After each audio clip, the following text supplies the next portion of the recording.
Guys ఇక్కడ ప్రియా కరెక్టా లేకపోతే సంజన కరెక్టా? అసలు ప్రియానే కరెక్ట్‌గా ప్రెస్ చేసింది.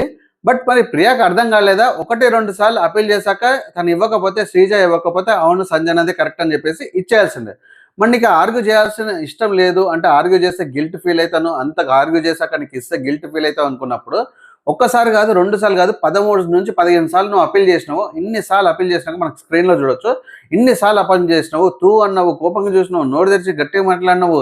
ఇన్ని మాట్లాడినాక శ్రీజ కన్ఫర్మ్ చేసుకొని అన్ని ఆలోచించి మళ్ళీ నీకు సపోర్ట్ చేస్తే అండ్ కరెక్ట్‌గా సపోర్ట్ చేసింది. నువ్వు కూడా కరెక్టే ప్రెస్ చేసావు. కానీ మళ్ళీ ఫ్లేట్ ఎందుకు విరాయించినావు?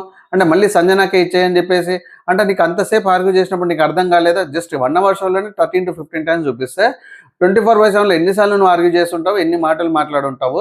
సో ఇవన్నీ ఆలోచించి శ్రీజ నీకు సపోర్ట్ చేసి కరెక్ట్‌గా మాట్లాడితే నువ్వు మళ్ళీ సంజనకి ఇవ్వని చెప్పేసి, నేను తీసుకోనని చెప్పేసి, ఇది గిల్ట్ ఫీల్ వస్తుందని చెప్పేసి అంటే మొత్తం ఇచ్చాక ఫ్లేట్ ఫిరాయించినాక అప్పుడు నువ్వు తీసుకుని అంటున్నావా? అంటే అప్పటి వరకు రియలైజేషన్ కాలేదా? లేకపోతే మీరు హరీష్ వీళ్ళందరూ కూడా కంటెంట్ అంటే ఫుటేజ్ క్రియేట్ చేయడానికి ట్రై చేస్తున్నారా? సో ఫుటేజ్ క్రియేట్ చేసినప్పుడు మంచి వ్యాలిడ్ రీజన్స్ తోటి మీరు కరెక్ట్‌గా ఉన్నప్పుడు ఫుటేజ్ క్రియేట్ చేస్తే బాగుంటుంది. అది మీకు మంచి పేరు వస్తుంది. బట్ మీరు ఇన్వాలిడ్ రీజన్స్ తోటి ఫుటేజ్ క్రియేట్ చేస్తే మీకు మంచి పేరు బదులు బ్యాడ్ నేమ్ వస్తుంది. గైస్ మీరేమంటారు? ప్రియా తప్పుందా ఇక్కడ? శ్రీజ తప్పుందా?